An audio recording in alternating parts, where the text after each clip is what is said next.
मेरे दोस्तों, इजराइल को एक बड़ा झटका लगा है। ये रिपोर्ट काफी इंपॉर्टेंट है, पूरी रिपोर्ट देखिएगा, ऐसा ना हो कि बहुत कुछ आप मिस कर दें, क्योंकि आज बहुत सारी रिपोर्ट नहीं, सिर्फ 2 ही रिपोर्ट आई हैं। एक सुबह डाली थी मैंने आपको अपडेट और एक अब डाल रहा हूं। इस वीडियो के अंदर पूरा खजाना है, जखीरा है, आखिर तक बने रहिएगा, तमाम अपडेट आपको दे रहा हूं।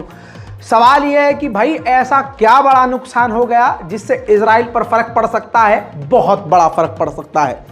देखिए, दुनिया की 4थे नंबर की सबसे बड़ी शिपिंग कंपनी जो कॉस्को है, नाम उस कंपनी का कॉस्को है।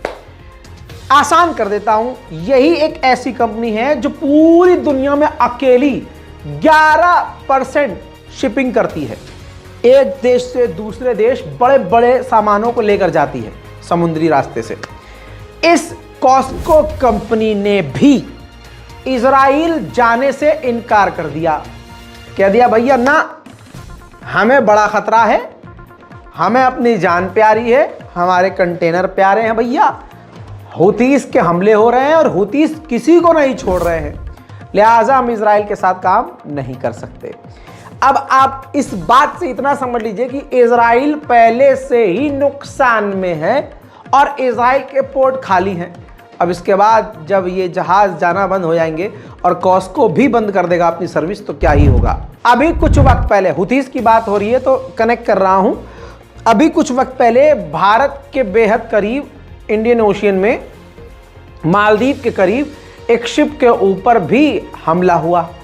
इसके बाद भारत ने अपने युद्धपोत तैनात किए और अभी भी तैनात हैं। अब आपको बता दूं कि पाकिस्तान के भी एक शिप पर हमला हुआ, जिसके बाद अब पाकिस्तान ने भी लाल सागर के आसपास अपने इलाकों की सेफ्टी के लिए अपना युद्धपोत तैनात कर दिया है। यानी हुतीस किसी को बख्श नहीं रहा। इजराइल का एक बहुत बड़ा अखबार है जिसका नाम है यदियोत एरानोत। लीजिए, पूरी रिपोर्ट उसी से निकाल कर दिखा रहा हूं। ये यहूदियों का अखबार है। इसने लिखा है कि 3 महीने की इस जंग के बाद भी इजराइल को कोई जीत हासिल नहीं हुई, उसका कोई टारगेट कंप्लीट नहीं हुआ, हमास मिटा नहीं और कमजोर हुआ नहीं, इजराइल को जीत मिली नहीं और इजराइल को यह जंग सबसे ज्यादा भारी पड़ रही है। ये 3रे महीने में इस जंग का खर्चा $60 बिलियन तक इजराइल को पहुंच सकता है, जो इजराइल की कमर को तोड़ देगा। ये मैं नहीं कह रहा हूं, देखिए इजराइल का अखबार है। यही तो कमाल की बात है कि अगली रिपोर्ट एक और देखिए। रिपोर्ट में खुलासा यह है कि अभी भी इजराइल को अपने कैदियों को रिहा करने के लिए, हमास से रिहा करवाने के लिए महीनों लगेंगे। उधर आईडीएफ ने बड़ा दावा किया कि हमें सबूत मिले हैं, ऐसे प्रूफ मिले हैं जिससे यह साबित हो रहा है कि हमास गाइडेड क्रूज मिसाइल बना रहा था ईरान के इशारे पर और ईरान के जो दिए हुए ब्लूप्रिंट है उस पर काम करके। सोचिए, उधर हमास ने चाइना के हथियारों का खूब इस्तेमाल किया है, उसके सबूत भी इजराइल को मिले। तो इजराइल ने कहा हम जांच कर रहे हैं कि हमास ने डायरेक्ट खरीदा है चाइना से या इनडायरेक्ट चाइना से हथियार आए हैं। साउथ अफ्रीका ने इंटरनेशनल क्रिमिनल कोर्ट में इजराइल के खिलाफ केस दर्ज किया है, जिसका डर इजराइल को इतना सता रहा है कि उसने बड़े बड़े वकीलों को हायर कर लिया है। और दूसरी तरफ अब वो इतना डिप्रेशन में है और इतना टेंशन में आ गया है कि इजराइल ने तैयारी की है इंटरनेशनल क्रिमिनल कोर्ट के अंदर वीडियो दिखाने की, जिसमें वो दिखाएगा कि हमास ने किस तरह से आम लोगों को मारा है। अब देखिए, जर्मनी भी बोला। जर्मनी की विदेश मंत्री ने इजराइल से कहा है कि जो आप खतरनाक हमले कर रहे हैं ना, इंटेंस वाले जो हमले कर रहे हैं, उसको भैया कम करो। अब रिपोर्ट समझ लीजिए, इजराइल ने गाजा के अंदर इतने बम गिरा दिए हैं कि जितना अमेरिका ने हिरोशिमा पर भी नहीं गिराए थे। हिरोशिमा से 2 गुना ज्यादा इजराइल ने बम गाजा पर गिरा दिए हैं। देखिए, ये वीडियो है इजिप्ट और गाजा के बॉर्डर की। इजिप्ट ने गाजा के बॉर्डर पर एक लंबी दीवार बना ली है और वायर, करंट वाले वायर भी बिछा दिए हैं। मेरे दोस्तों, इजराइल का ही चैनल 3 है, उसने बताया है कि इजराइल के सैनिक गाजा के अंदर स्कूलों को अपना मिलिट्री बेस बना रहे हैं, उसके अंदर हथियार इकट्ठा करके जंग लड़ रहे हैं। और यही इल्जाम हमास पर लगाया था इजराइल ने कि हमास जो स्कूलों का इस्तेमाल अब बेस बनाकर कर रहे हैं। फिलिस्तीन अथॉरिटी के राष्ट्रपति महमूद अब्बास ने कहा कि इस्लामिक जिहाद, हमास और हम यानी फिलिस्तीन अथॉरिटी, हम तीनों मिलकर गाजा के अंदर सरकार चलाएंगे। इजराइल का फाइनेंस मिनिस्टर इस वक्त पूरी दुनिया में जलील हो चुका है, लेकिन जलील के अंदर खासियत होती है कि वो नंगा होता है। सारी दुनिया उसके बयान की आलोचना कर रही है, लेकिन इसके बावजूद नंगापन दिखाते हुए इजराइल के ही टीवी चैनल पर इजराइल के फाइनेंस मिनिस्टर ने फिर से कहा कि हमें गाजा के अंदर सेटलमेंट करना होगा, अपने लोगों को वहां बसाना होगा। अगर हमने ऐसा नहीं किया तो इसका मतलब 2 मिलियन नाजीज वहीं हैं, यानी गाजा के लोगों को नाजी कह दिया और कह दिया कि अगले 10 साल बाद अगर ये वहां होंगे नाजी, तो 10 साल बाद फिर से वो हम पर खतरनाक हमला करेंगे। सुनिए। ישראל חייבת לשלוט בעזה לאורך זמן, היא לא תשלוט בה ללא נוכחות אזרחית, נקודה. תראו למה ג'נין וטול כרם הפכו לבירות הטרור, כי אין שם התיישבות יהודית, נקודה. גוש קטיף זה היה באמת איוולת, כי זה היה, אתה יודע, כמה יישובים קטנטנים כלואים בתוך מרחב. אז מה כן? צריך להקים התיישבות יהודית בשטח רצועת עזה, כדי שתהיה שם נוכחות יהודית לאורך זמן, כדי שהטרור לא יתפתח שם, כי אם אנחנו לא נהיה שם, ויהיו שם 2 מיליון נאצים שרוצים להשמיד אותנו כשהם קמים כל בוקר, אנחנו לא נהיה, נקודה.